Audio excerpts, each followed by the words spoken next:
of the changing comics art form from print to web, newspapers to iPads, comic shops, digital download. Each week we'll be talking about the creation, business, fun, and heartaches that every cartoonist, young and old, needs to know. Guests will visit from time to time, and we will be offering deep insight while also heartily promoting our agenda of truth, justice, and seltzer with no lemon or lime. My name's Rich Faber, and I'm here with my cohorts, or my tri-hosts, Jamar Nicholas and John Gallagher. My deal is that I am an illustrator. I work on Roboy Red with John as well as Buzzboy. And my website is richfaber.com, and you can also find me at roboyred.com as well as our brand new comicbookdiner.com. To my virtual left is Jamar Nicholas. And Jamar, would you like to tell us a little bit about you? Hi, I'm Jamar Nicholas, and I'm a Pisces, and I enjoy Swedish fish, sunflower seeds, and sugar wafers. You forgot about the long walks in a park at night. Oh, no, you get robbed at night. I'd rather work during the day. That's right. My website is jamarnicholas.com. Also, you can find my webcomic, Detective Boogaloo Hip Hop Cop, at detectiveboogaloo.com. You can spell that on your own time. And also, you can fan me on Facebook. You can blow a nice breeze on me at Twitter. And you can also see me probably at your local shop, the Plaza. And over to my... You're working at You're working at every comic shop in America? You're the Brian Dennehy of comics? That's right. Pull my eyelid down, you see light. I thought he actually meant at the Acme or the Giant or something. He's doing local shopping. Oh, wow. Yeah, you can see me shopping at Target, Sam's Club, and also Walmart. All right. Well, I guess that only leaves you, John Gallagher. Well, I'm John Gallagher. I am the creator, writer, and artist of Buzzboy, which you can find at buzzboy.com. I also am not a mobile DJ, so don't go to johngallagher.com, but do indeed go to comicbookdiner.com or skydogcomics.com.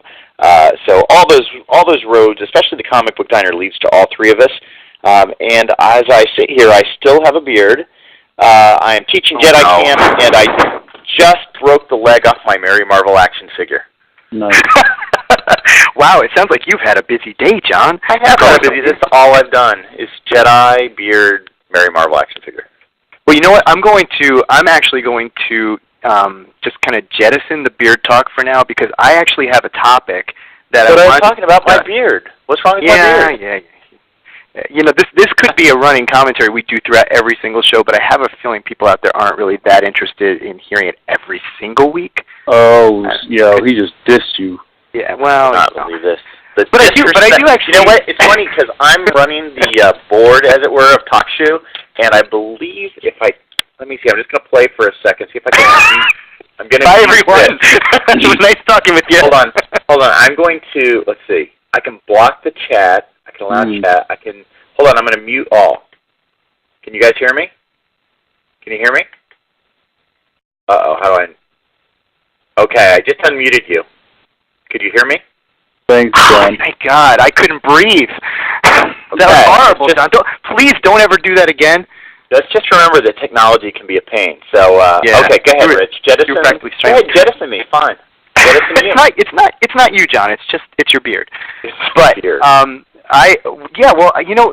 It's funny. I was listening to the last podcast. Yes, I actually listened to it, and I'm kind of interested in hearing what we sound like after the fact, because what people don't know probably out there is that we're not actually, really in there editing it with you, although the plan is that we'll all edit it. So basically, my first time hearing things was sort of on air when we actually released this thing to the world. And I noticed something. I don't know if you guys heard this or not, but there was at one point in the podcast, I can't remember exactly where it was, but it sounded to me a lot like, well, John described it as kind of a clicking sound, but I could swear to you that it was chewing. And I don't know. I know John was talking at the time, and I know it wasn't me because I didn't eat anything. So I'm kind of wondering, Jamar, if there's anything you want to tell us about the last show. Was there like chicken on your plate? Was there scraping of a fork? Man, that's real racist. As you just said that. Oh, John! I said chicken. I take. I do know. Now, hold on. I know that you love a nice duck all around. Well, duck is kind of. Who doesn't really?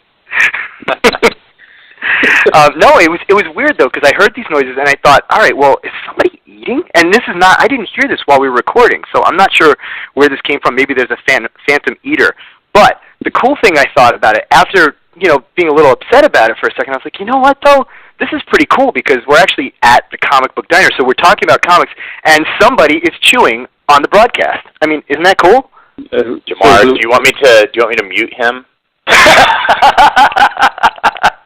Oh, come on! This is a great topic. I didn't hear any of that. Okay, I don't think. Is that because you were the one chewing? He didn't hear because he was too busy chewing. Yeah, I could just hear the inside of my ears. No, I don't know what you're talking about. I think. All right. Well, I think that kind of solves the issue then, because one of the things that's come up in conversations with colleagues that have listened to the show, and I guess in an email or two, or maybe a post somewhere, maybe Facebook or something, is sort of the technical issues. And I think it's kind of interesting because one of the things I used to do when I was in college is I was a DJ on the college radio station, and it's kind of funny because the technology back then, and this is now 1986, I think it was. Yeah, it was 1986. Man, I wasn't even born in 1986. Oh, man. Oh, really? I'm lying. Yeah. Rich was like the top 40 guy. Hey, here's Rick Faber and the top 40. Here's a little thing we like to call Back in Black. Actually, I was probably went by Rick Faber back then because Rich was really into Rick Dees. Hey, Rick? No, not really. No, I was probably playing REM and the Smiths and things like that because I was one of those guys. But I was actually a DJ for a semester at school, and it was kind of neat because the technology was really good. I mean, the radio station was over the wires on campus, so that's how old this kind of technology is. However, I have top 40. Yeah, but it's really funny because I have recordings from that time period, and yet those actually sound a little bit cleaner than some of the stuff that has been on the podcast. So I wanted to address that because I think it's interesting. I don't know if it's interesting to people out there, but it's interesting to me that we're kind of doing the pops and clicks and stuff here. But what we're actually doing is we're calling into a service and we're doing this. So we're not choosing high technology at all. As far as I know, I'm not anyway. Are you guys? I am. I'm calling from my orbital space station, so I can't speak for you two.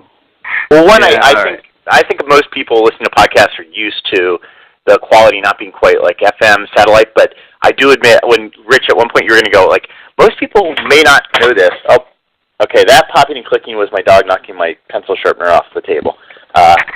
We don't allow dogs in the diner. No, come on. Is that a service dog? Point out that the reason he's excited is because I have a hamburger here on my diner booth that I'm eating out of, sitting in my this isn't the virtual diner booth, this is the actual diner booth I have. But, Rich, you were going to say, you might not know this, and I thought you were going to say, we actually recorded last week's episode from inside a tin can. So that's what it sounded like. And you were so nice because I was the one who was in charge of audio and editing, and Rich called this week. Jamar and I were just talking before you came on, Rich, and it was like, yeah, Rich was really delicate about it, but at the same time, he had some concerns about the quality. And, but actually, to your credit, Rich, what I said to Jamar, and it's the same thing I've said to you before, is what I love about talking with you is just about anything we do, you go, yeah, it was really good. Okay, so what I would do to improve upon this situation is, and it's your inker mentality kicking in. Since that's where you got your start in comics was in the inking, and then moved on to writing and art and things like that. But it's that mentality of always making something a little bit better and annoying me all at the same time. Well, I'm good at the annoying part. I'm not sure about the making it a little bit better. But in all fairness, you did actually ask me to be your editor, and I assumed that you meant in life too. No? Not really. Okay. All right. Well, anyway, I guess okay. So no chewing. No one was actually chewing. We had a ghost chewer. Yep. No one was chewing. Yeah, a ghost trip. But tonight, all John, right. You know what? I may have to admit something. I think there was a point. There was a point where I was eating some cashews. I don't think. I just remembered. Now maybe I was a little peaked. I needed something to eat. You know, don't hate. I really can't. No. I think Jamar. I really can't believe you, Jamar. That was terrible. Oh my God! I feel like we have the best meatloaf I have ever had. Ladies and gentlemen, Orson Welles. You know what? Just go ahead, John. So, I think this show is more enjoyable when I'm eating, but only for me. Everybody else is going to hate this, but I honestly plan on eating like a piece of pie or a milkshake every time we talk to John. I think it adds an air of credibility to us, being that we are a diner, theoretically. Right. And we can cue the fake diner sounds later, but we actually, through the broadcast, the podcast, we can actually put real food sounds. I mean, eating. Actually, I'd like to insert this sound. Top down, Dog 20 with Rick. This is Rick Saber. Count down Rick Saber. Can we just do it this way? We could just do. You're listening to Fresh Air. Hi, I'm Terry Gross. And just keep on from there, because I think that would end a little bit more of an air of credibility. Especially after we get sued. That'd be awesome. Yeah, we'll be really credible once we're sued. That's right. All right. Well, now that everybody has turned off the podcast for the night. Yeah, good night. Thanks for coming. We do want to introduce a topic, and I think, Jamar, you have something you wanted to talk about. Is that right? Yeah. But yeah, I want to talk about kind of how we started the show on, you know, what's on your drawing table. Mm-hmm. Kind of going back into an age-old question that I've gotten, and I'm sure a lot of aspiring... Who's stronger, Hulk or Thor? No, not that. What was that? Who's stronger, Hulk or Thor? Yeah. I'm going to reserve... At the very end, let's all say who we think it is, but let's Jamar speak. So. Is the age-old question that you may or may have not heard before is, what do you do all day? Oh, excellent. Or those pals who, civilians as I call them, who may or may not really believe that you have a career because you're home working at an art table. You know, you get the, how do you get yourself to get to work? Or?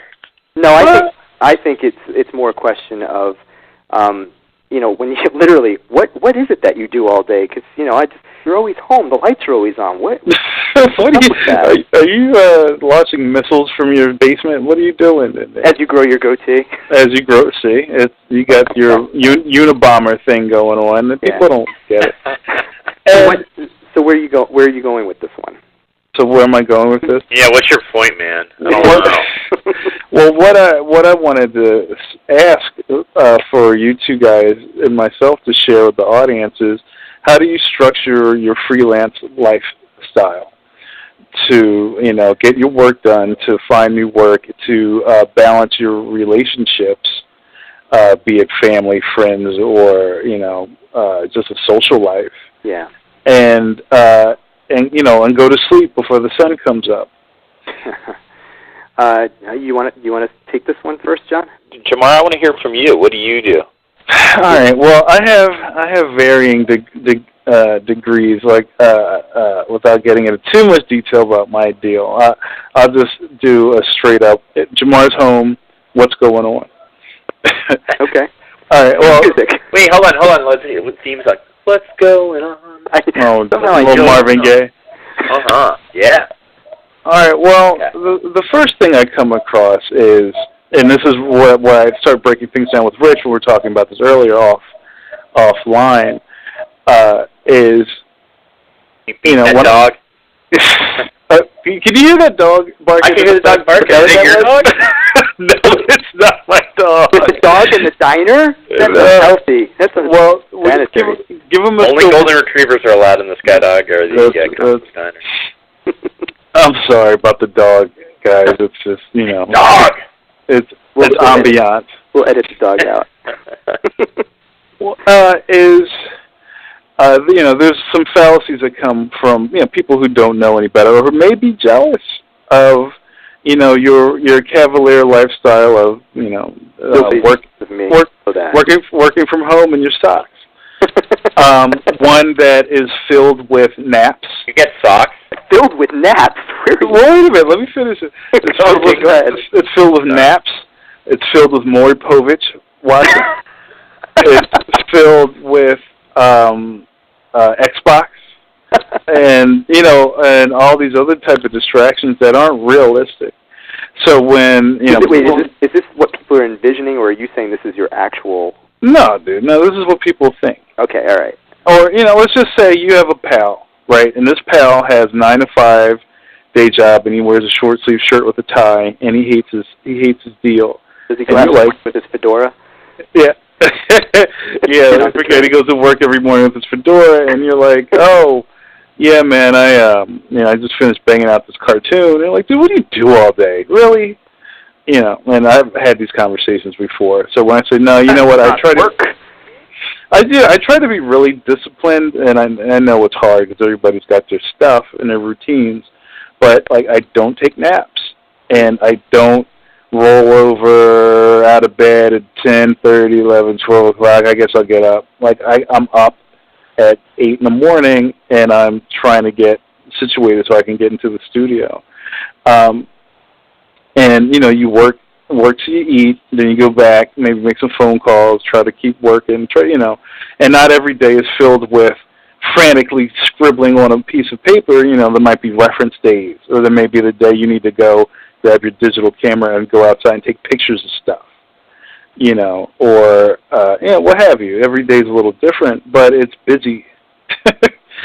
And, when I do chalk talks at schools, or when I visit elementary school to do career days and things, I try to tell the kids, besides they always want to know how much money do you make. That's always the number one thing. I'll laugh. First I was like, have you ever shot anybody? How much money do you make? Have you ever shot anybody? How much money do you make shooting people? No, you're having me confused with the cop that was here earlier. That's not, I don't shoot people. And that don't deserve it. Yeah, they had it coming. And and so what do you what time do you go to sleep? And they ask me some really cool questions, and I say, well, say if your mom or dad go to work and they come home at 6 o'clock and you eat dinner, and then you just kind of watch Jeopardy or whatever until you go to sleep. Cartoonists keep weird hours.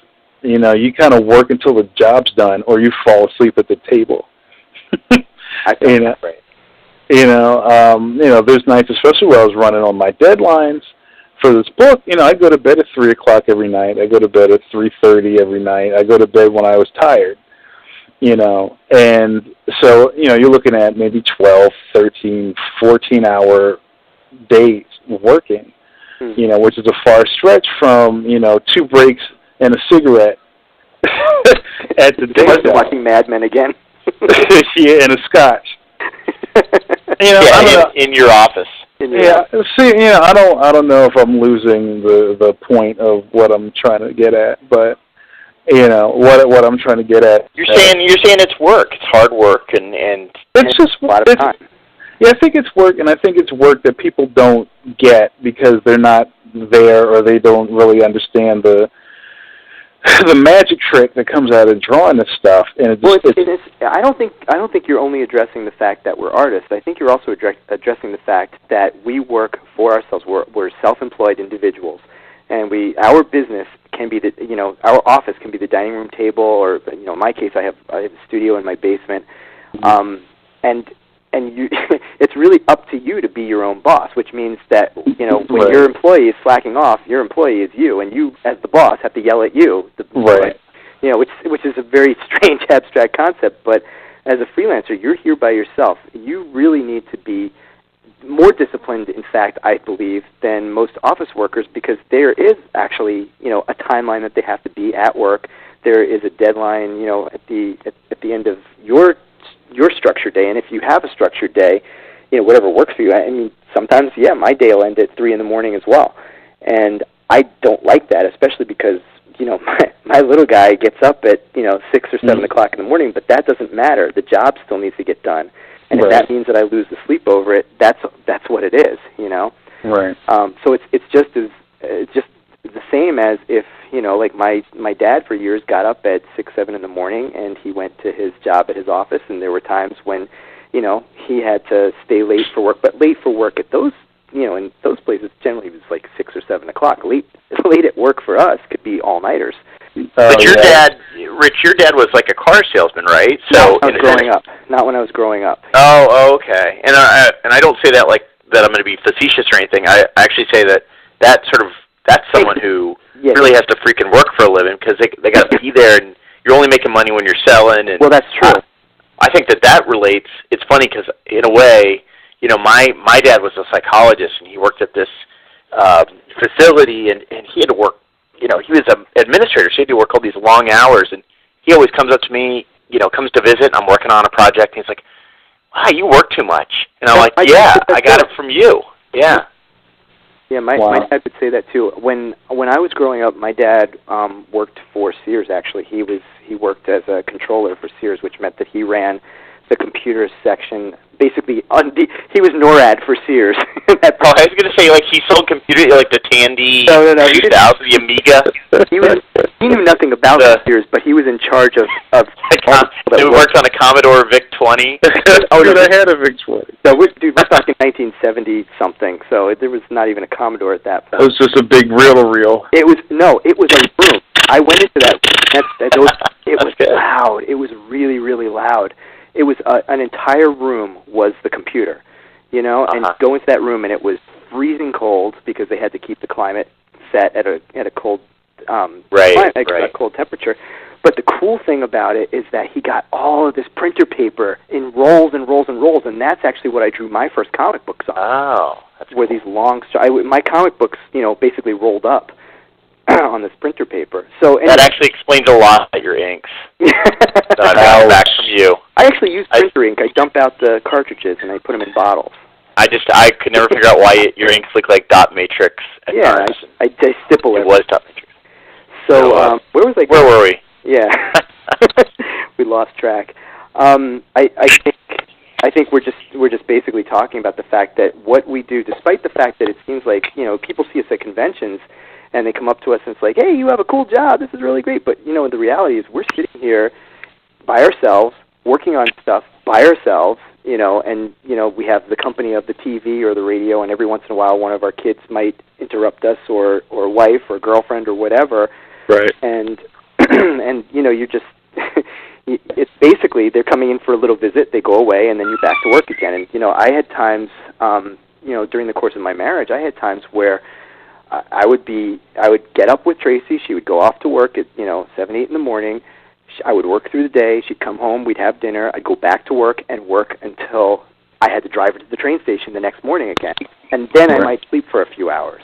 And that was back in the crazy days when I was young enough to actually be able to deal with that lack of sleep. And little did I know that would be great preparation for having a kid, because the boy gets up early. So yeah, well, that's for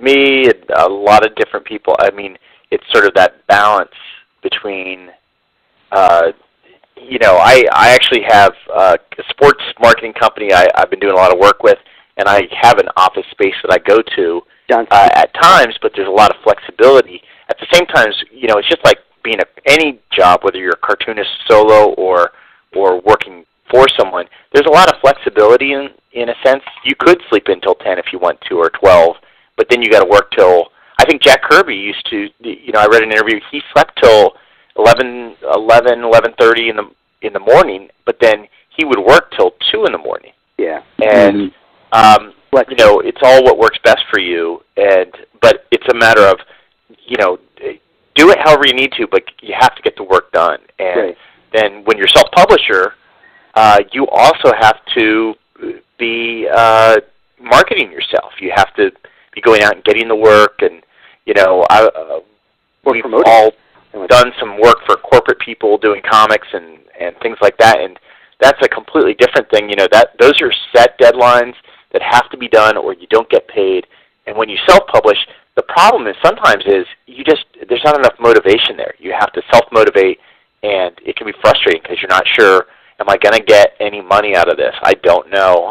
Maybe I'll go work on something where I will. So. Yeah, not only that, the end product, you can show your wife, but are you really 100% certain that this is the product that you're ready to send out the door? Is this, like Jamar was saying earlier, is this baby birthed? I mean, is it really ready? And it's nowadays it's a lot easier because, of course, you have all your buddies on the internet. You just send your JPEGs out to people and say, hey, what do you think of this? Anybody have any suggestions for this? And that's great. But when I first started, there wasn't an internet. And when I was finished, when I knew I was finished, and Tracy used to like get mad at me because I'd finish up my pages. I would be ready to send them off, and I'd always say, wait a minute, though, I have to look and make sure I didn't miss anything. I didn't do anything wrong. And I'd go through all the artwork again. She'd be like, come on, we have to go. Right. And, but I don't know about you guys, but I would become almost obsessive when I finished the page, almost as obsessive as when I was working on it, because I was like, all right, well, what can I fix? I need to fix things. What can I fix now? Because you don't want to let it go. I guess you probably just experienced this, Jamar, with your stuff. Oh, yeah. With your fish stick book. Oh, right. Oh, sorry. Man. I knew you were going there. Yeah. Don't make me get out any swearing or anything. Well, speaking of which, I mean, so you're doing the edits, Jamar, and so are you getting back like photocopies and they're circling stuff with red or? Yeah, a lot of PDFs I'm getting back with notes from production and my editor, and what is this? Fix that. What is this? Is this art or is this, or is this just noise? And fix that. I think one of the things that people might not realize is that when you are done with a book, and John and I do this all the time, I do the edits on Buzzboy and Roadboy Red as well as working on them, but you have to go back through everything with a fine-tooth comb, because if that product goes out to the printer with mistakes in it, you're not going to be all that thrilled. John, we have a great example of that in Buzzboy. Oh, yeah, thanks for bringing that up, Rich. I'm really happy to hear you mention that. Actually, we made it all the way through the first issue of the Sidekicks Rule miniseries for Buzzboy. And 3 issues. Basically, it hit, I think Rich got to review the first, 19 of 22 pages or something like that. And then the last 3 pages I had to letter myself, and I'm like, I'll check it myself. And I had a huge design project due the next morning. So I had to work on that and go back to my letters and get this off to press. And it was 5 in the morning when I finally sent it off. So get all the way through. The book comes out. It looks great. And the very last word balloon, one of the last 3 words, on the last there's a spelling error. And this was essentially the first color Buzzboy, the most money I'd ever spent on a single comic, and it was successful. I mean, probably the most widely circulated book I'd ever done up to that point, for myself. And it was, the spelling error is there. And, that's half the reason I have to do this trade publication is just to fix that one error. Well, and there, John, you did actually send it off to me, but it was really early in the morning, so I looked at it. But on my PDF, it was the letter C should have been, no, the letter S should have been there, and it was a letter C, I think, if I'm not mistaken. Like, it was cut off. It was when it should have been, the word. It's something like, when it comes to saving the world, Sidekicks Rule, and it said when it sums to saving the world. Yes. And I met a client who was going to have me do a comic book for her, and she's like, yeah, I read Buzzboy, it's really good. There's a spelling error on the last page. And I'm like, ah! And, that kills you. It kills you. Yeah. It hurts. But, I mean, that brings up a good point of working for yourself. You want to have editors, and you don't just want to have, an editor who reads comics. I mean, I've told, and I won't go into it, the story of, just how my wife was the person who sort of pushed me on to do something like Buzzboy, and it's because she was not a comic book reader. She read Archie and Jughead. She didn't read superheroes. And she wasn't, as wowed by the work I was doing as someone who, is just a huge comics fan. And what I found was I'm a lot happier creating for that person. So having your wife or your girlfriend or your buddy or your best friend read it, especially if they're not a comic book fan, that can be really helpful. Yeah, because it lets you know if you're reaching the right audience. Right. If they get it with not even understanding, well, not necessarily understanding, but not being as familiar with the language of comics, if they're getting it, then you know you did something right. And if they can't follow it, then you've failed as a comics artist, because you hear that, you failed, John Gallagher. If I don't get it, you failed as a man. I know we all have different paths, and also we have all different commitments. But for the working professional, time management is such a key. And one thing that's really interesting before we go further into this is John and I were speaking off camera. I say camera, but we're on the phone. Here? Yeah, I see you. Better get out of your underwear, Jamar. Yeah. About the internet and just how that is either helping or hindering your day. And John, maybe you want to say something about email? Oh yeah, well, and how that plays a part. Exactly. There's a book that I was reading called The 4-Hour Workweek, and a lot of it is just about being more efficient. One of the things that, I've been self-employed on and off for the last 20 years, and probably one of the biggest mistakes that I make, and I think a lot of self-publishers have made, is they try to do everything themselves. The 4-Hour Workweek basically says you should outsource a lot of your life, and also cut out a lot of things that are wasting your time. So what the author does... Wait, so I can get somebody in Bombay to draw my comic strip? Is that what you said? Well, you can get people in Bombay to draw your comic strip. Maybe not as well, but and I do know some people that's their job is brokering out comic books. But what I was going to say was as far as email goes, the author basically said he has a special message that he puts on his email. So when you send him an email, he will tell you that he checks his email twice a day, at 12:30 and at 4:30 every day. And that's the only times he will respond. And then he only gives himself like an hour or half hour to respond to every email. So he basically is letting people know, I'm not going to get back to you right away. And then he doesn't check his email 16 times a day like so many of us do. And I know creators who have been, steady workers, and then they take like a month off just to reboot or work on their own stuff, and they're like, yeah, and I basically got on the internet on day 1, and on day 30, I was still there, because you go to check your email, you click on a link, next thing you know, you've wasted an hour and a half, and you've gone off on a complete tangent. Right. I actually read it might have been one of the self-employment blogs that I've mentioned before, but I read something very similar. It may have even referenced that particular author, and I noticed that they were actually there were a lot of people in the comments section who were saying, "Oh yeah, that's right. Yeah, we do that too. Wow, what a great idea to actually do that." And I wonder how many people actually implement that sort of strategy where they actually sort of tune out for a little while so they can get their work done. I mean, for me, when I'm working, and we can get into this a little bit more, a lot of times I'll have some outside stimulus on, like a TV, or I'll listen to the radio or something else. What about Antoine, your masseuse? Doesn't he come in, give a little outside stimulus on your back? You know what? I don't even have an answer for that. I thought I was going to be over for a second there, but no, I don't. I don't actually do massage things. I'm not really into that. So I'm going to totally edit that out. Yeah, definitely have to. Not my thing. Sorry. Well, someone's got to work the knots out, right? Yeah. Well, anyway. Walking on the back thing. Well, it's we're kind of trailing off already, but what's also a very interesting topic to me lately is the internet vacation. When I just sprung this topic on you real quick, guys, because I actually took one of those last April. And, Rich, I don't know if you remember that. And John might not have been paying attention. It really stunk because we couldn't get in touch with each other for a year.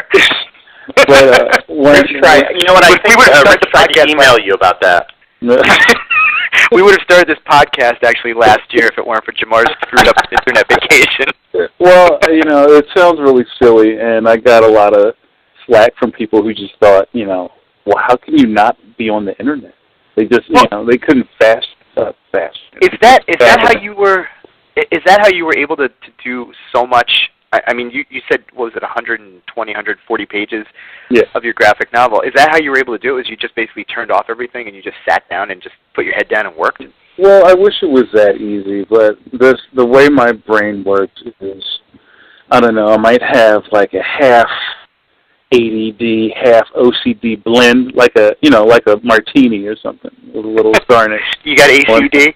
Yeah, I got ACDC.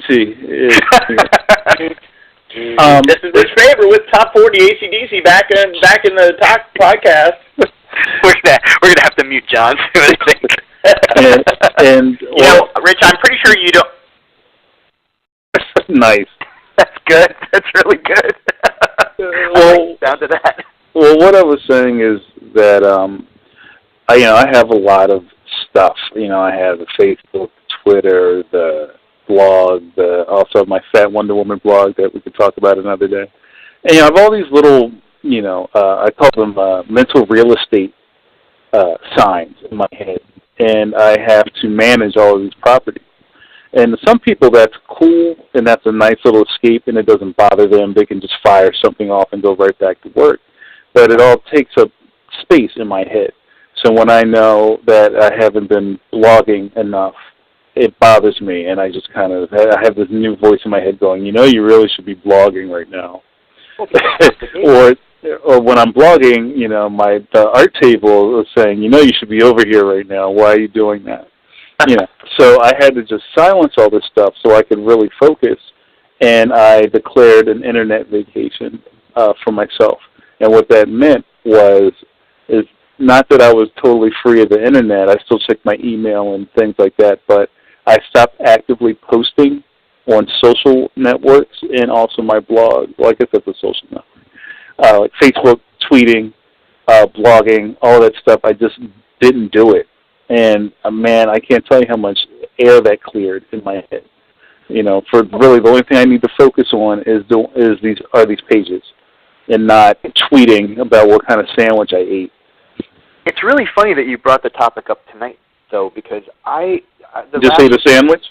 No, that's the sandwich topic, the social networking.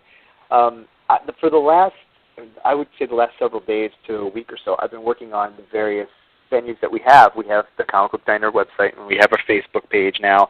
And I created sort of an official page for myself as opposed to the one that I use with my family and friends and stuff.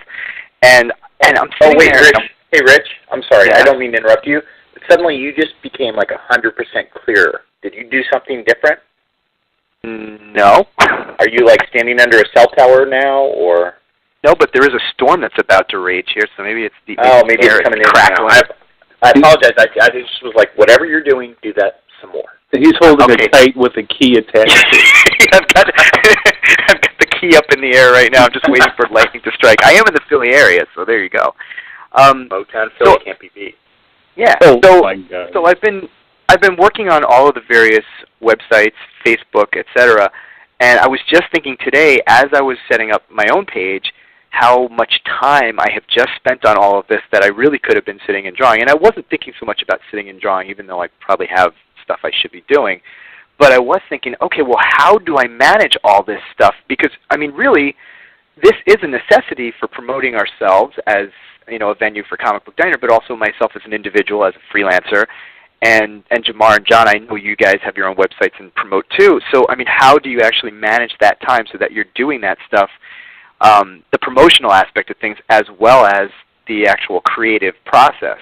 And I've really run across this being an issue with most freelancers I've met, and a lot of the freelancers. This goes back to our topic of business for the artist. Is a lot of the people that I've met don't.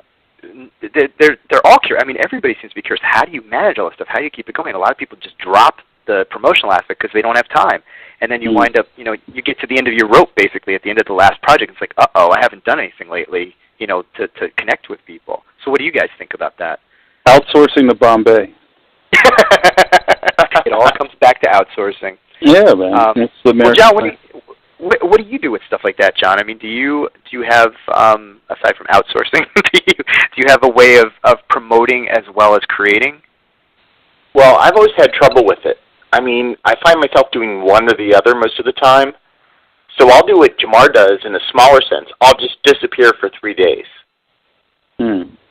Like so I'll take Cooper, a smaller vacation. And Rich, those are the times, although, Rich, you could say that I've done that for weeks at a time where I haven't returned a call.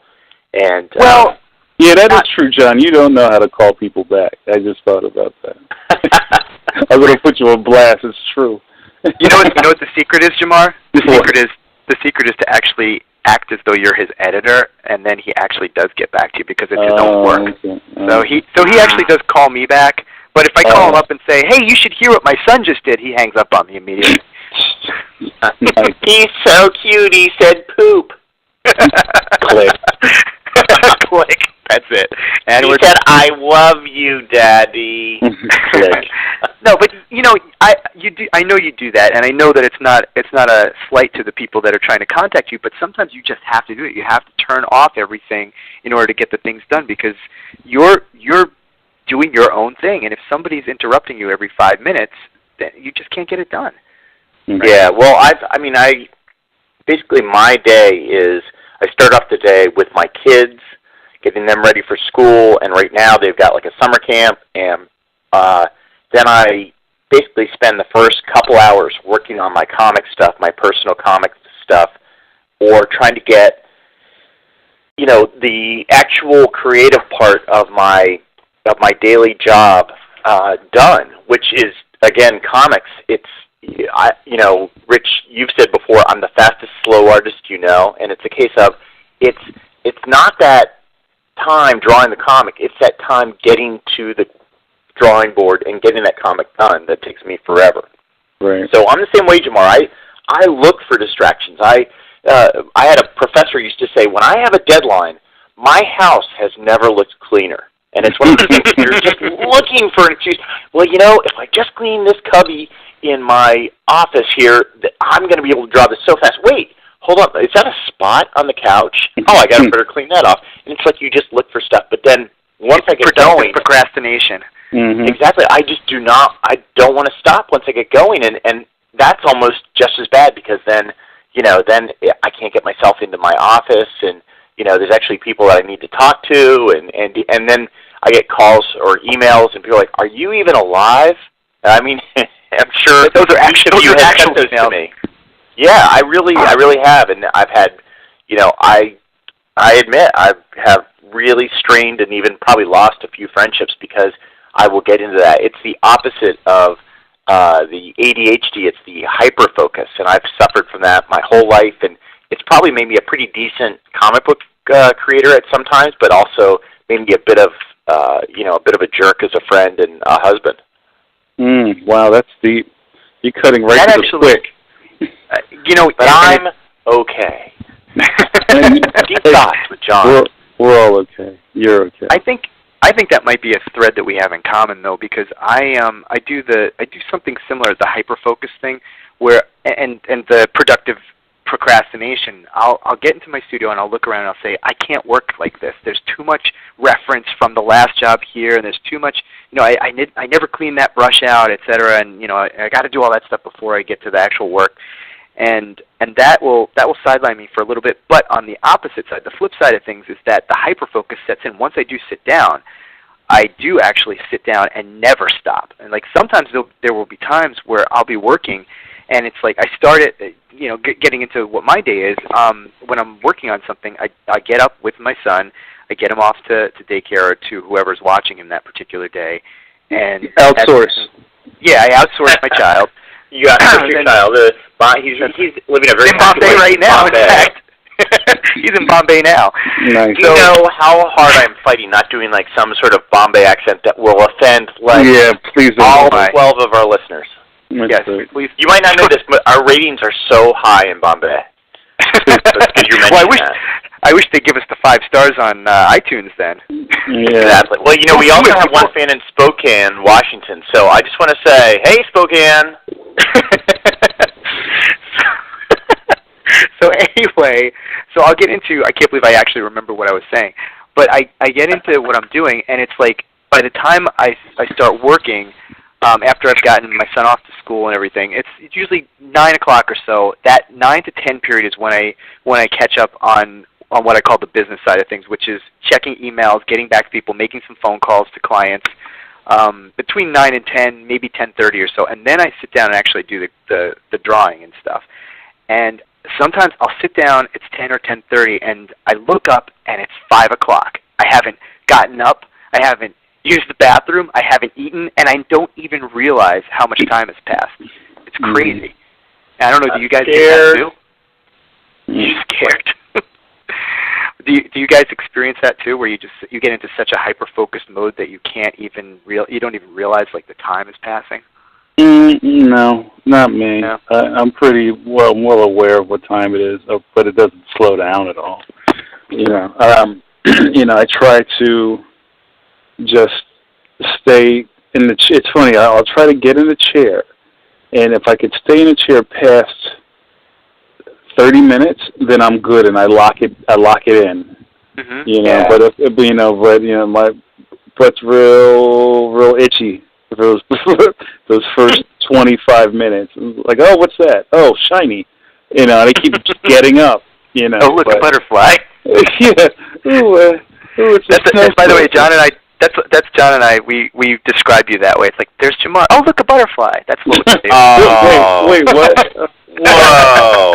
Nice. I was talking about all the snark in last show, but actually there's more in this show. Yeah, that's all coming from me. That's what we talk about, ourselves and stuff. But that's a good point. No, like, we are talking about yourself locked in. It's almost like there are times where I'll hit where I can't get up and go get something to eat or something to drink or go to the bathroom until I get this panel done. And if I do that, and you reward I feel a level of success, like I've succeeded, I've done what I wanted to, because you never know if you're going to get up from that drawing table if you're ever coming back. It's hard. That rhythm. Yeah, I mean, I used to talk to illustrators who, back in the day, oh my gosh, when I was in high school, before the days of the internet, and I talked to a guy who said he basically got up at 5:30 and drew till about 9. That's when the phone started ringing. And I was like, oh, is it like agent, your job? He's like, no, it's usually my friends. I'm like, that's ridiculous. And then I'm out of college, and you spend a lot of your time just talking to your friends, and I think headphones have helped a lot with that. Oh, yeah. When I first started freelancing... Tell the name for your headset. It's great. You named your headset. I named my headset? Oh, that is so sad. Oh, come on, you did. Don't lie. I can't remember. I haven't used it. Frankie. Do you want me to say it? Yeah, what was Hans? it? What about Hans? Hans Free. Hans Freeman.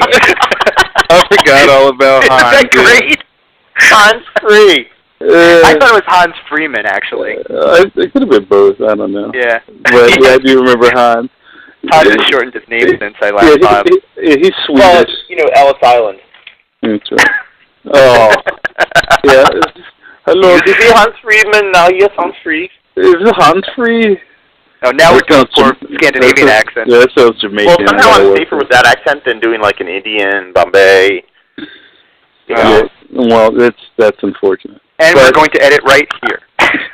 No, when I was home, just straight up freelancing, and there came to a point where the phone kept ringing, and then I also looked for the phone companionship to get me through the day. And if you're at a point drawing where you just need to shut your head off and get it done, there's no better distraction than talking on the phone. Well, yeah, in all honesty, called your phone a companion, and you've named your phone Hans Free.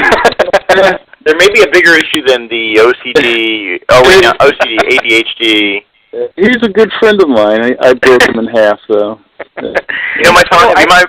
If you bring your phone to the next show, if your phone is with you in Baltimore, you're Hans Free. Mm-hmm. I will be scared. No, I put Hans to rest. He got a Viking funeral some time ago. I set him on fire and cast him down the Schuylkill River. Oh my gosh, what were we even talking about? We were talking about the distractions and stuff. This actually brings us back to point, because I do have something to say about that, is that I believe that the origins of this podcast actually came about because the three of us do actually speak to each other on the phone outside of things here. Speak for yourself. And yeah, well, I am. And Jamar and I have had plenty of podcast-style conversations over the course of 2 hours while we're working, at the same time. It's like, I think working solo all the time, you kind of get into this mode where you need to speak with other people and feel like you're part of a studio. So it becomes almost, I mean, John and I refer to it as a virtual studio. Skydog is basically a virtual studio. I mean, wouldn't you say? Oh yeah, John? definitely. Definitely, I would. Because and so that's why I'm saying I think that the origins of what we're doing here is because we realized we had a rapport. We talk about stuff that interests us. Obviously, we assume that it interests people out there. So we're like, all right, well, let's see if other people are into this. So there you are. Rich, you and I were talking yesterday or something. We were talking. And I'm like, oh, this would be such a great talk on the show. It's like, I'm at the point like, I'm so interested. We should record me all the time. But it is true. I find like what you're saying is we have these calls and we get asked these questions, and it's a lot of the stuff that we learn from each other, we learn from just talking about nothing important. But then and it's not you can learn so much. Right, and it's not just talking to one another. I mean, we have, between the three of us, we have a lot of friends who are colleagues in the industry, and we each have the people we talk to on the phone a lot, and each of those people bring something into the equation and adds to basically our knowledge base. So, I mean, everybody we've ever spoken to that's listening out there now, we are stealing your material, just so you know. Well, we never really liked you. I know. How did I end up being the jerk of the show? It comes out naturally. We'll take turns. So, let me ask a question to you guys. Does it matter who you're speaking to when these long days at the drafting table? Does it make more sense to, like, if you're having these phone conversations with other cartoonists, or is it like, your mama or something like that? Does it just, what? What'd you say about my mama? Do you just need a voice on the other end of the phone, or, do you need to commiserate with other artists? For me, sometimes it doesn't matter who I'm talking to, as long as there's something in the background. They talk about the right brain, left brain stuff, and the way it was explained to me, I could be getting this backwards, but as long as you keep your left brain occupied, I think that's the way it is. If you keep your left brain occupied with knowledge and learning and speaking and stuff like that, like all the technical aspects of thinking, then your right brain is free to create. And so your right brain is kind of listening to all the static in the background where, you're on the phone, and it's just going, oh yeah, create, oh yeah. So, it's just drawing. And I think that for me, though, I find that my more productive times are when I'm talking to somebody who's energizing me from a creative standpoint. I mean, it's great talking to my mom, and my mom's a listener, so hi, Mom. It's great talking to her, but when I'm talking to, if I'm talking to Mike Manley, for instance, he's a font of information. So, I'll be on the phone with him for 2 hours, and by the time I'm done with that 2 hours, not only have I gotten a lot of work done, but I've learned a lot too. And that's, Mike's just one example. There are a lot of people out there that all three of us speak to on the phone. And for my part, I am energized by that, and I do start getting inspired more so in the work aspect of things, Mm-hmm. So, yeah, well, Jamar, I think for me it does matter when I'm on the phone who I'm talking to, because there have been those people that are the pie in the sky who I've learned to kind of roll my eyes. I've talked to people who are like, and this is going to be the biggest hit. I'm going to turn this into a movie, and that stuff. I mean, to anyone listening that's an aspiring cartoonist, it's great to think about turning your comic into a movie, but first you actually have to do the comic book. What? And it's funny. I was actually speaking to someone, and I can't say who. It's someone who's going to make an announcement at this year's 2010 San Diego Comic-Con, and it's about his comic being adapted into a movie. And one of the things he told me was, I had done this comic, it hasn't come out for a couple of years, and what I was told was that in Hollywood right now, they do, and I'm not even going to remember all three things. It's like there's three kinds of movies they make in Hollywood, and I'm going to forget the first two. The third is adaptation, and basically he was saying that a property is so hard to sell, but if it's an adaptation of a property that has a following, that's an easier sell. So what he did was he basically reignited his comic on the internet, and it's running on the internet, and he's doing it as a daily comic strip, full page, And because he's got this huge following, he immediately could turn to Hollywood producers and say, look, this has a huge following. So it's one of those things where if you want that Hollywood dream, either go out and write scripts for movies or actually do the comic book that you talk about. And I guess you fired me up when you talked about that, because one of the things I'll do is I will listen to talk radio, and I think it must be doing what you're talking about. And I know there has to be someone listening to this podcast right now who thinks about that. There's a guy that has always been told what a great artist they are, but it's all the doodles they do in the corner of the page when they're in a staff meeting. And it's like, think about, if you're someone who hasn't drawn that actual comic yet, think about when you were most productive drawing comic stuff. Is it when you're in the board meeting? Then you need to recreate that situation. And, I mean, like you were talking about getting invigorated. I got invigorated thinking, like, I should seriously think about getting XM Sirius Radio, because Howard Stern going off the air on public radio really affected my creativity, probably, because I used to listen to him for 4 hours a day. Mm-hmm. So, sorry to ramble there. I got kind of caught up, but you got me fired up. I want to go back to something that you said, John, about adaptations as opposed to a property itself, and I was a little unclear myself. I'm not sure if the listeners might have grabbed on it either, but what's the difference between just having an actual property to sell and having an adaptation? I'm not sure what you meant by that. Well, my understanding, and this is based upon what other people have told me, I mean, my connection to Hollywood and possible productions of Buzzboy or other properties I've worked on has been, compared to many people, almost non-existent. But I have had times where I had people come up and they were actually real producers and said, we want to do a Buzzboy movie, and quickly it became nothing, because that's usually how it ends up. This person was told that Hollywood is so scared. How scared are they? They are so scared. They're so scared because a lot of the people who are producers in Hollywood are they're essentially not the creative people. So they look at something and they're thinking dollars. They're not thinking, is this a great property that's going to move people and change the world? They're thinking, like, is this going to make money for us? Is this going to work as a movie? They don't know. So you can make it as a web strip, or you can make it as a comic book or a book. They know that, well, it works somewhere, so maybe it'll work here. I mean, it gives it that much more power. If you're just throwing things that have never been published, I mean, it's just like working for DC and Marvel. I've been told by editors at DC and Marvel, one of the best ways to get discovered, and Rich, you said this similarly in the last episode, one of the best ways to get discovered is just go out and do a comic. And what I found is if you want to do superhero comics for DC and Marvel, you shouldn't necessarily be doing a superhero comic. You should be doing some really cool comic that is very personal and has a power. And go out and self-publish something, even if it's a mini comic. That's going to have more power than if you're just sending stuff into DC and Marvel. In other words, prove yourself as a storyteller. Yeah, I guess so. Look how he just drilled that down to that little sound bite. Yeah, you know what? I'm just, again, since I'm the sound guy, I'm just going to edit that out. Like, what do you think, Rich? I'll just do that every time. I go, what do you think, Rich? And Rich will go, yeah. Prove yourself as a storyteller.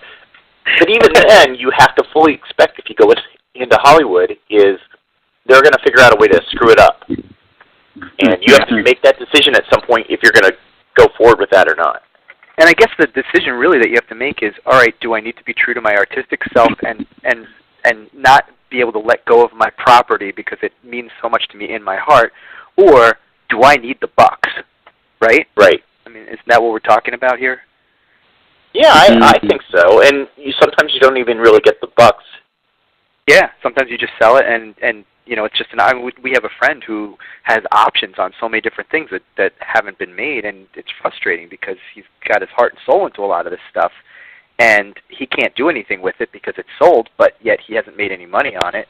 It's not a property that can be utilized at that point.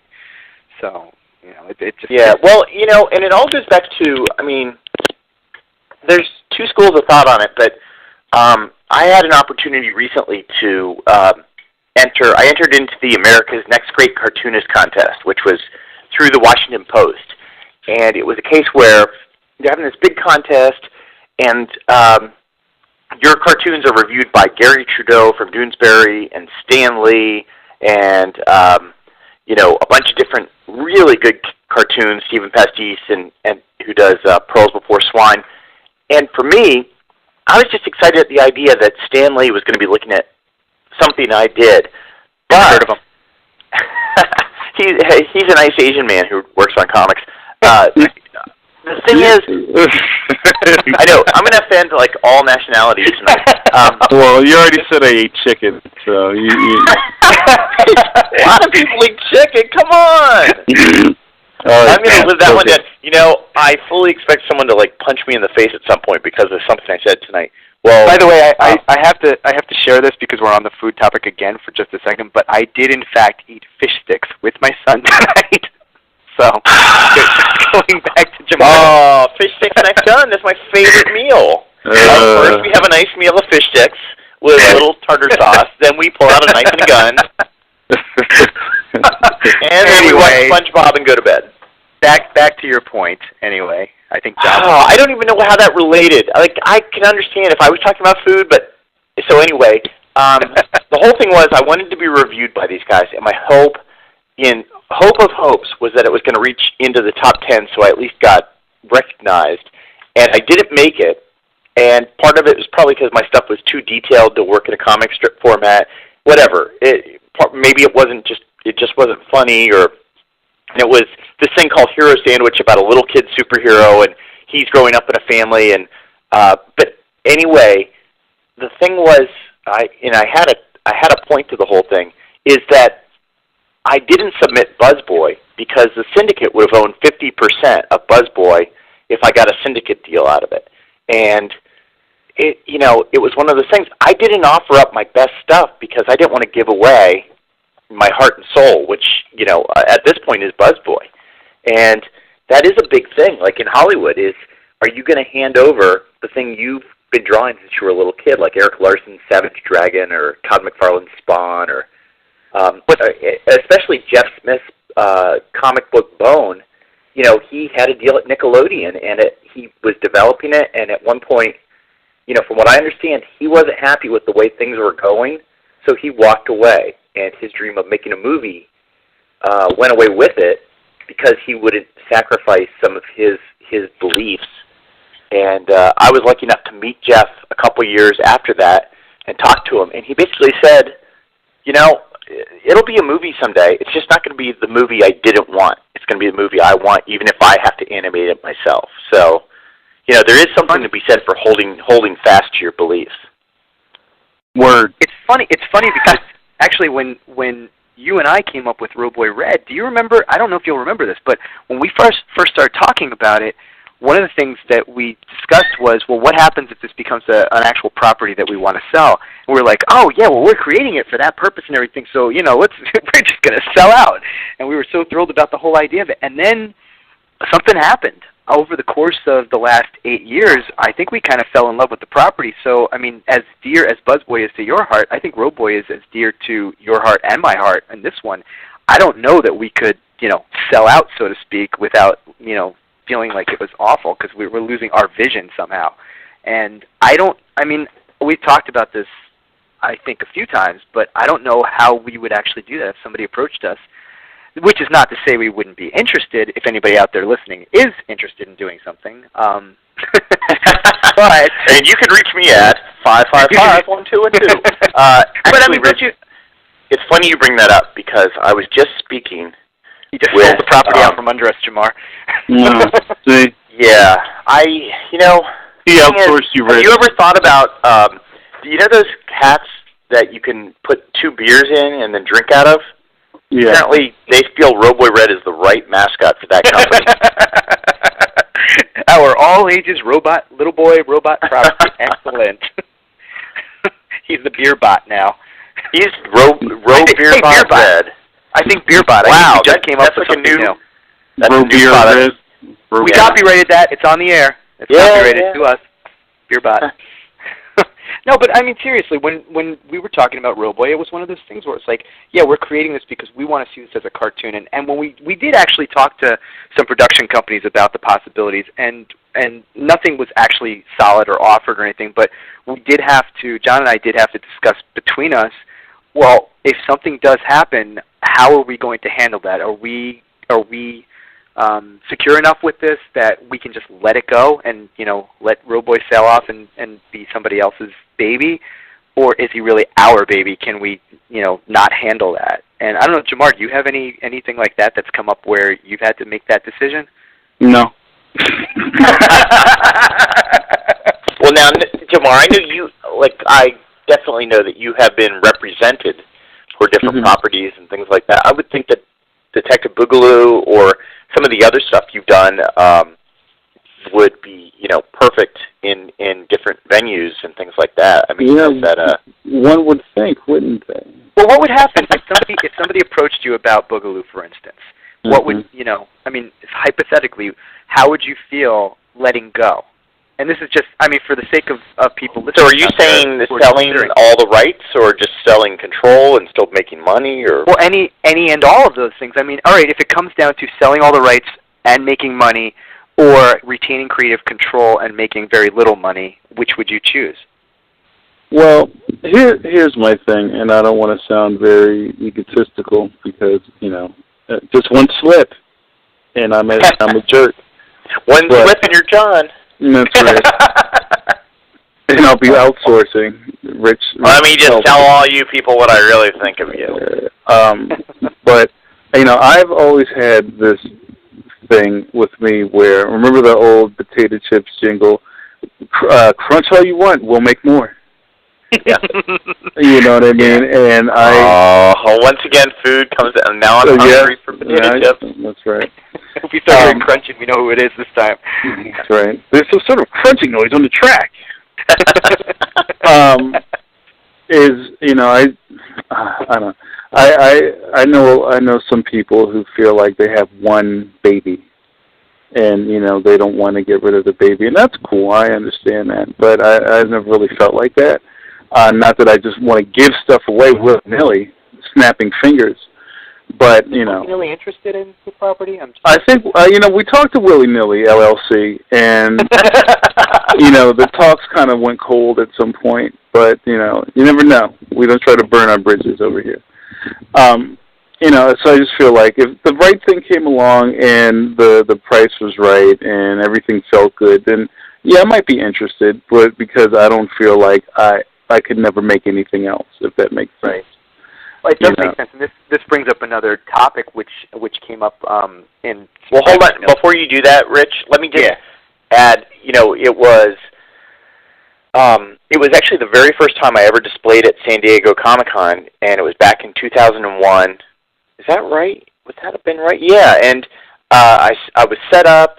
At the time, BuzzBoy was mainly just a web strip, and I shouldn't say just because it had a bigger following than it had as a comic book.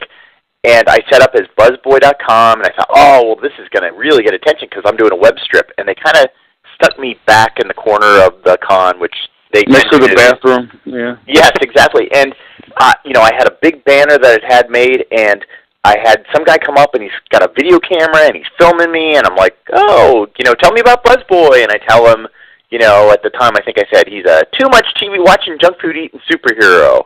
And the guy's like, I really like this, and it was actually a producer, one of the producers of the Batman movies. And I was like, oh, wow, this is... Well, wait a minute. I have to ask you, though, did he come up to you because of BuzzBoy or because you were wearing the BuzzBoy costume?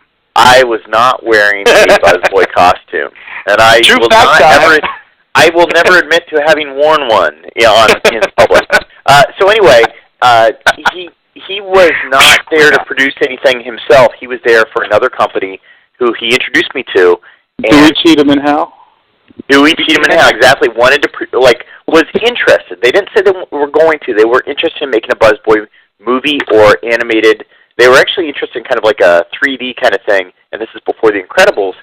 So Mike Manley, who was there at the show with me, said, you really got to go speak to Jean-Marc Lofficier, who ran Hollywood Comics, and I guess still does, and he had represented many people, including Jay Stevens, who does Teutonstein and different things, and a lot of different cartoons have been made by comics properties because Jean-Marc had represented them, and he took me over to Jean-Marc, and Jean-Marc said, and I imitate his French voice because I really can't afford to offend another nationality tonight. Go for the triple play, man. Yeah, why not? Trifecta. He said, go. Jean-Marc said, he goes, first let me say congratulations. Okay, no, I can't even do it because I can't be close to him right now. First let me say congratulations, but let me tell you, it will probably never get made. I'm like, okay. And he goes, but if it gets made, you will get very little money, and you will not be happy with the product. And I'm like, okay. He goes, but if it gets made, and you get some money, and you're not very happy with the product, the next product you try to sell will be that much easier and that much more profitable, and you'll have that much more control. So he basically said, you're going to get hosed this first time if it ever happens. But you have to see this as the first step in a long road. And so, Jamar, I think there's a lot of weight for what you're saying. And I'm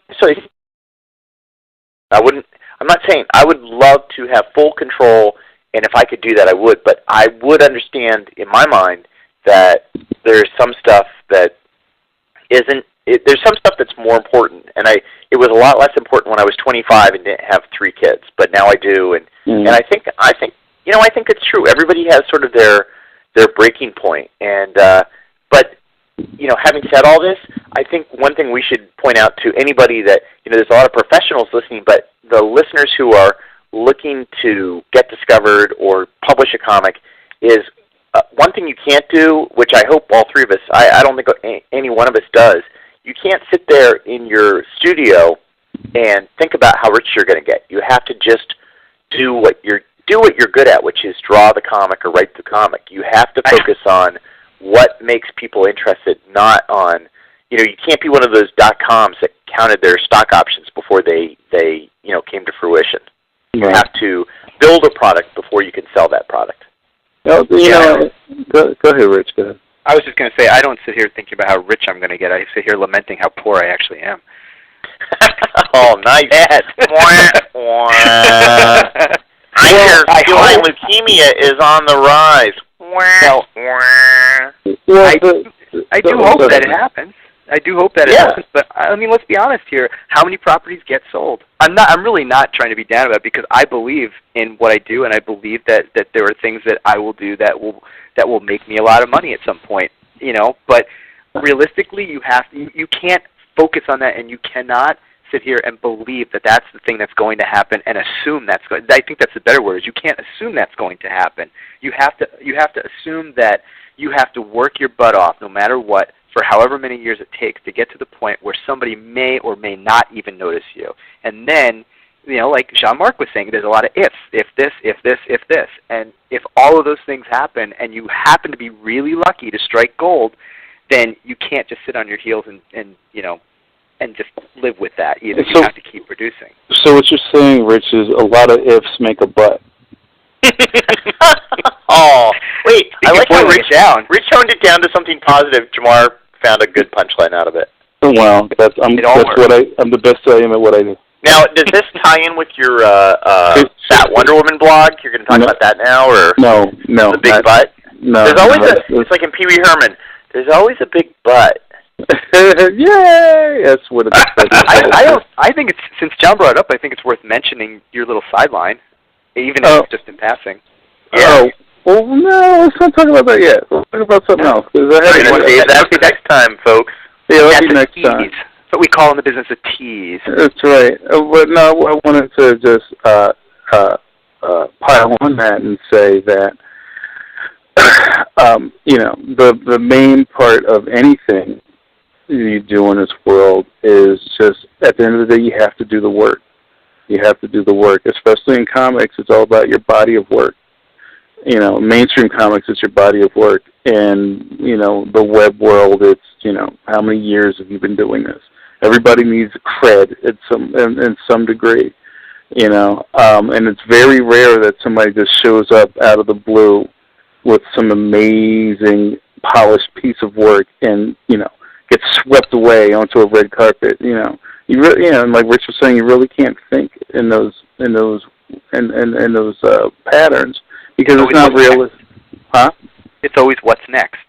Yeah, and I'm kind of happy that I've had to pay so many dues and had to get beat up so much because it's changed my view on what success is. Like John was saying, the 25-year-old me thought really differently about trying to be a comic book guy and thinking about blowing up and getting in Wizard and all this kind of crazy stuff that doesn't really matter. You know what I mean? And it's not about fame and all that other kind of stuff. It's about what makes you happy and doing your best work. And if you do this long enough, all that stuff will come. Yeah, right. Well, that's a good sort of point. I remember when you said that there are an awful lot of guys that were lucky enough to get discovered pretty early on. And years ago, I was at SPX. It's probably one of the first, Jamar, that you and I were at, and was lucky enough to have dinner over at the Tasty Diner, which, Jamar, you probably remember in Bethesda, Maryland. And SPX was a really great show, and it still is. What was really great back then was it was within walking distance of a very cheap diner. So there were people that literally would have breakfast, lunch, and dinner there. At the, because we were all starving cartoonists. And I was lucky enough to have dinner with a lot of different people, but it was like Don Simpson from Megaton Man, Larry Marder from Bean World, who was publisher of Image Comics at the time, and Scott McCloud. And it was kind of funny because that's the show where Frank Miller walked up to me, obviously of Dark Knight, and I was like, "Hey, how are you doing? Nice to meet you." And then Scott McCloud walked up from Understanding Comics, and I was completely tongue-tied. But we're at dinner, and Larry Marder was talking about, Image's problems at the time, which was issue 1 of something would come out, and then there'd never be another issue 2. Right. It was a big speculator market, and he said it's really hard to explain to a 22-year-old who just cashed $1 million check on his first issue that he has to get going on issue 2. Because that guy, and it's like, I kind of agree. You have to pay if you pay your dues, you appreciate it a little bit more. Right. Well, right. Success is that much sweeter. I think it's an old phrase. So. Yeah, and 99% of all people are going to have to work hard to get what they want, and you have to. It's something that I heard Bill Clinton say in an interview recently. It's like, part of it is just showing up every day. And if you can try, even if you don't succeed, if you can try to draw something every day, if you can try to draw a panel, like if you think about, if you drew a panel a day, that's 365 panels. I don't know how many panels are in the average comic book, but that's a lot of panels. And we don't always think like that. I usually end up not drawing for 2 weeks, and then we'll pencil out 6 pages in a day. And it's, in layouts. And then, then I hand it off to Rich and have to say, these stick figures are Buzzboy and Becca and Zoomer. Outsource this, Rich. Exactly. Yeah. Rich, you live in what, Mongolia or? Bombay. I'm in Bombay. Bombay. That's the new phrase for inking in 2011. You're just trying to get me to say do the accent, aren't you? Yeah, outsource it. No. Outsource these inks. Well, it's kind of funny because it to some degree what John is saying is accurate about the page count and everything, and he'll send them off to me, and I'll get 6 pages, and he's not expecting me to do those in a day, although he pretends that well, I guess I pretend he thinks I'm going to get them back to him in a day. Yeah, pretend. Yeah, I pretend that that's going to happen. No, but I think that that's a great point, because you're even though you're not doing a panel a day, I mean, you're making up for it when you do those 6 pages. I personally, I don't know that I can do 6 pages of work in a day. I have actually inked 6 pages in one day, and that was over Phil Hester, whose work is a lot of fun to ink, and it doesn't have a lot of stuff in it. Like it's very graphic. As opposed to mine, no fun. No fun. It's hard work. It's heartache. No. I mean, I've inked. I think I've inked like 3 or 4 of your pages in a day. I think I have. But I also do a lot more drawing on your work because you're giving me layouts. I'm doing finishes, and on Phil's stuff, it was all there. I just had to go over it and make it black. for the most part. And it was a lot of fun to do, but in all honesty, my favorite stuff to do. I love it. My favorite stuff to do. His favorite I like stuff it when to do is to make it black. You hear that? Listen to Make this. it black. That's like I like being able to. That's Tim Gunn. Make it black. Make it black. It's a whole new show. I'm sorry, Rich. Go ahead. We'll edit all that other stuff out. My favorite stuff to do is actually is the finishing stuff because I get to do some drawing on it. As an inker for DC and Marvel, a lot of times my forte was doing like really slick finished ink work, and a lot of times there wasn't a whole lot of room for me to draw on top of the guys that I was inking because they all had very distinct line work. They all expected stuff to be more or less the way they had drawn it, but beefed up a little bit and fleshed out. But when I'm working on John's stuff, it's a partnership. It's not just here are your pencils now, Ink Boy, and just give me back what I've given you. It's really, hey, what can you do with these? And he's not literally saying this, but it's what can you do with these to make these better? And I really appreciate that aspect of things. It's definitely empowering as an inker or a finishing artist to be that in charge of creative control on something that's not actually mine. That's right. And generated by that's somebody really else. where, I'm sorry, I talked over top of you. I was just going to say that's really where Roboy Red came from, is the fact that we had this great connection with Buzzboy, and even though we talked about Roboy Red before we started working on Buzzboy, I think, it led into, hey, we actually tell a pretty good story together. And often, just as we had said last time, Rich and I will agree on a story, then I start penciling, and quite frequently it's not the story we started with. But, right. I think that's part of the fun. But Jamar, I have to ask you, because Jamar, you ink your own stuff and color your own stuff, and you just did. I do it all. That's right. The new book. I mean, you've done everything. Did you letter it as well? Yeah. Wow. And did you do that by hand or with a computer? I by hand on a computer. I used someone's hand on my computer. I did do the lettering on the computer in InDesign, actually. Oh, really? How'd that work for you? It was different. Actually, I liked it a lot better than doing it in Illustrator, and that can be a whole other topic. Oh, yeah, definitely. Well, the reason I ask is, I actually love the collaboration. I'm happier when I do have a partner to work with, and for me it's a reflection on, when I was growing up drawing, I didn't have anybody that drew comics, that I knew or even read comics. So for me this was a solitary thing. So ever since I've been self-publishing, after the first issue of Buzzboy, I immediately started teaming up with people, and I've always been happier. I'm always surprised a little bit by where we end up, because sometimes what I draw is not what I think I drew, and I usually like the result better. But I'm wondering how it is that you are still drawing, for yourself. Do you find that are there good things about that and bad things? I can't afford anyone else. Yeah, that's a great point. John can't really afford it either, but I give him special rates. I pay him in seltzer and Twinkies. I pay him in pretzels and seltzer. Yeah, pretzels and seltzer. I do like collaborating with people. I haven't done. Actually, you know what? I can't think of a project that I've actually done with more than myself. It's just been me. But the couple of times that I've done things and people ink me, I really enjoy that.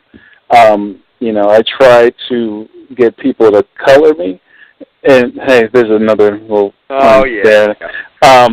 But I'll usually hear I usually hear something like, oh, well, Jamar, you color so well, I wouldn't want to color over you. Something like that. You are a great colorist, though. That's true. Thanks. But, I wasn't fishing, but I'm just... Well, thank you. But, one thing is that you kind of get, and I don't know about you guys, but you kind of get sick of seeing what you can do all the time. Right. I'd love to see what someone else could do with my stuff.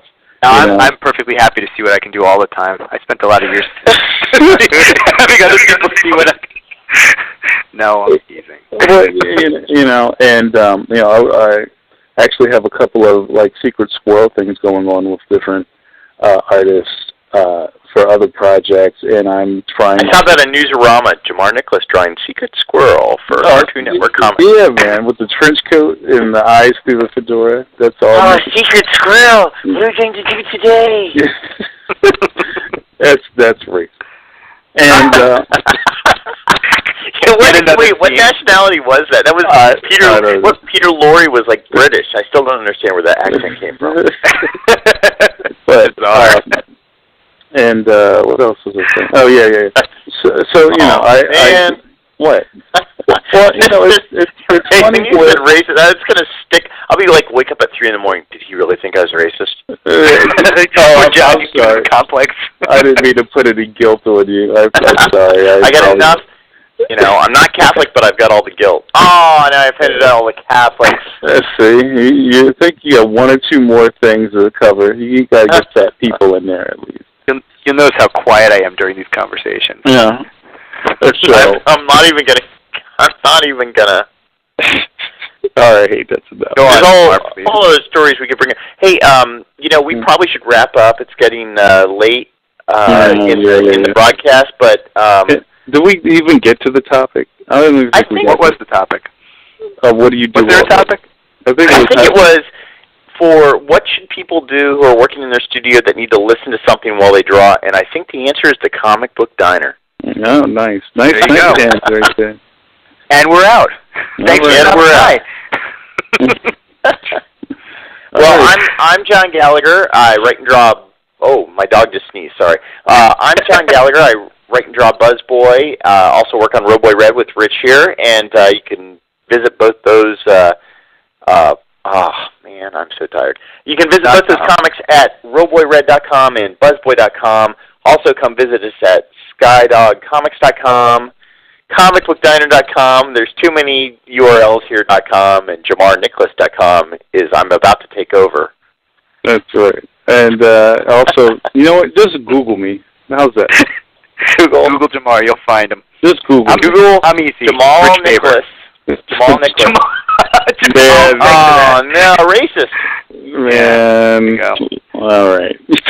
And I'm really easy. It's richfaber.com. Awesome. And I'm done. Okay, cool. Okay, guys, I'm going to bed. Did we finish the thing, or are we still rolling? I think we're done. I don't know. Let's do another goodbye. Okay, do another Rich, goodbye. you want to wrap it up because you had all sorts of. You had your. Do you have a funny riff ending? A funny riff ending. I have one if you don't. Yeah. Oh yeah. Okay. Do you want me to do one? Yes, but Jamar, why don't you take us out? Okay. Remember take us out, Jamar. Remember this, guys. It's an old sea proverb, but maybe not. If ifs and buts were candy and nuts, we'd all have a wonderful Christmas. And on that happy note, we bid you adieu. Thank you very much for stopping by. I'm allergic to nuts. Wah, wah. All right, have a good night. Good night, guys. See ya. Bye. Cue that fake music. Cue that fake dying music. John, you're a lot funnier than I thought you were. Oh, we have to use that one.